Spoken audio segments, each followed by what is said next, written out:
Do you accept the idea of systemic racism? I think systemic racism, ever since the concept was born in the book Black Power in 1967, has always been confusing because it was originally called institutional racism, and it was created in contrast to what was called individual racism. So the idea was you have individual racists; these are people who have bias in their minds or hearts, and you have racist policies, like Jim Crow policies in the South. But then we have this other thing that's much more subtle. It's called systemic racism, and it's not located in the individuals or the policies, but in the quote-unquote system. And even if you read the first articulation of the concept, it's clear that there's some confusion behind it. Because if it's not in the individuals and it's not in the policies, it's not clear that there really is a third place for the racism to be located. So I would argue that there's a conceptual problem with systemic racism to begin with. And aside from the conceptual problem, there's an empirical problem. There are several empirical problems. One is that generally the studies used to justify the notion that the US has a systemic racism problem are taking big categories like blacks and whites, comparing them on some mean statistic, finding some difference, and then ascribing that to systemic racism. One problem with that is blacks and whites are different groups with different histories, different demographics, different average ages, and when you control for that, some of that stuff will go away. The second problem is that even when you can control for everything that's measurable, there are all kinds of huge and important immeasurable differences between people. So even if you think you're comparing like with like, so we're just going to look at 25-year-old black men and 25-year-old white men, both from two-parent households who live in Wisconsin. And why is it the case that black men are incarcerated I'm just making this up, but at X times the rate of the white men? Isn't that systemic racism? Well, no, not necessarily, because there are all kinds of relevant differences that can't be measured with numbers, like culture, habits, customs, values, desires. And we should notice that we're not tempted to do this in many areas. We're not tempted to look at the fact that 20% of postal workers are black or 3/4 of the NBA is black and jump to the conclusion that there's a systemic bias towards black people in those cases. So what I would say is people are far, in addition to there being a conceptual problem, there's just a huge literature that's founded on the presumption that in the absence of bias, groups would achieve identical outcomes. And there's no reason to support that assumption. That said, individual racism is certainly real, and I don't ever expect it to go away. And the other caveat I would give is that there are certain rare instances where I think the notion of systemic racism is useful. For example, there was a study recently that showed court stenographers routinely messed up in transcribing the speech of black defendants and of black people testifying in court. And black stenographers and white stenographers were both equally likely to mess up. So this is a notion where it's not that these people were individually biased against black people. It was just hearing African American vernacular, they were worse at transcribing it in a way that redounded to the detriment of black people disproportionately.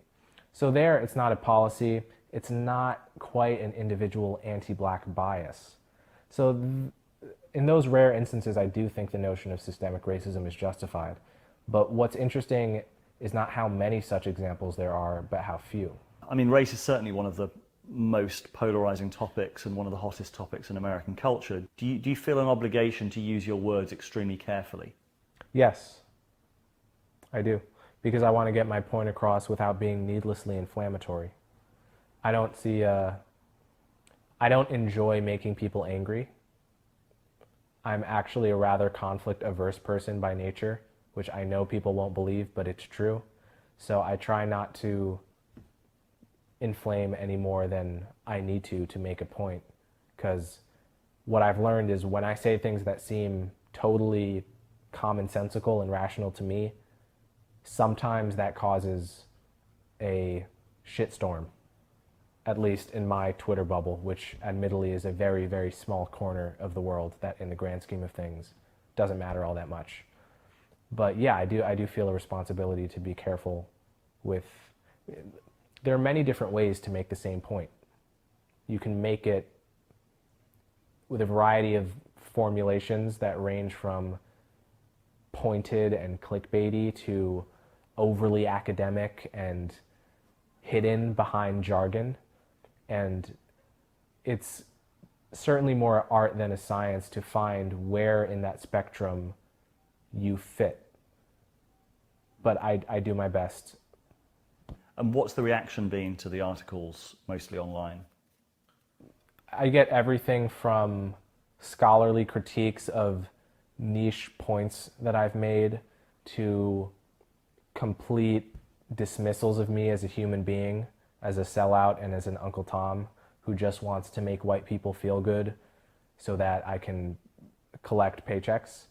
And I get everything in between.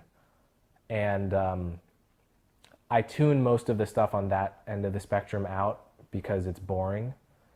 And I get some legitimate critiques and a lot of praise as well. So I get the full spectrum. One of the issues about the work that you're doing is that it would be very difficult. Like, we seem to be in a bit of a catch-22 situation at the moment where it would be very difficult for a white author to be making some of the points that you're making. People are more liable to give me the benefit of the doubt because I happen to be black. They assume that A, I understand racism exists, and that B, I'm coming from a good place in terms of my internal intentions. And those two assumptions generally don't extend to white people who make the same points that I do. And that doesn't make sense to my brain, but I suppose there's a kind of logic to it.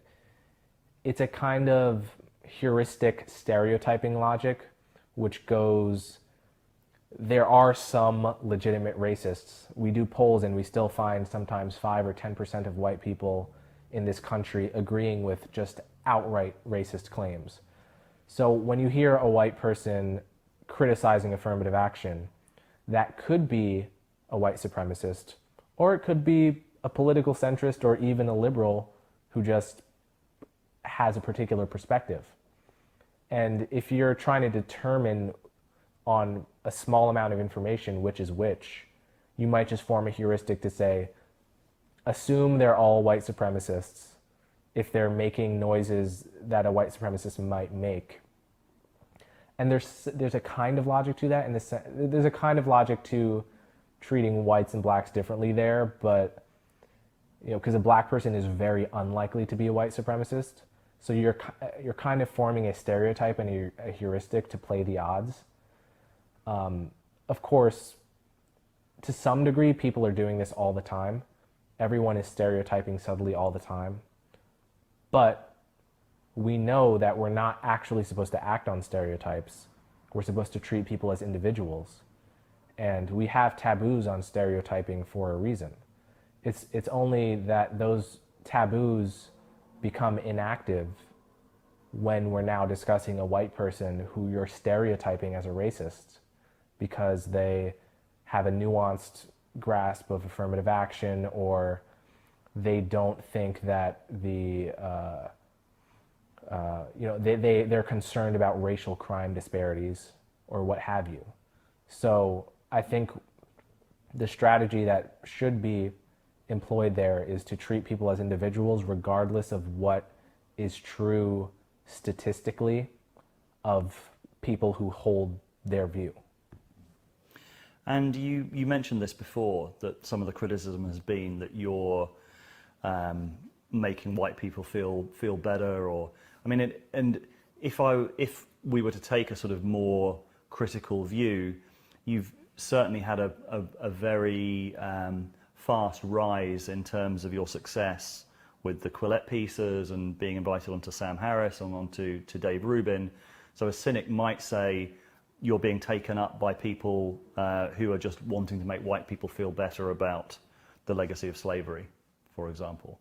What I would say to that is it starts the story in the middle, because ever since the late 60s, there has been a powerful and loud group of intellectuals, writers, orators, who have been intentionally making white people feel guilty, keeping white people feeling as if they're on the hook for crimes that they did not commit, which on its face is a bizarre thing to do to a person, or a bizarre thing to suggest is rational, that you should feel shame for crimes that you had nothing to do with.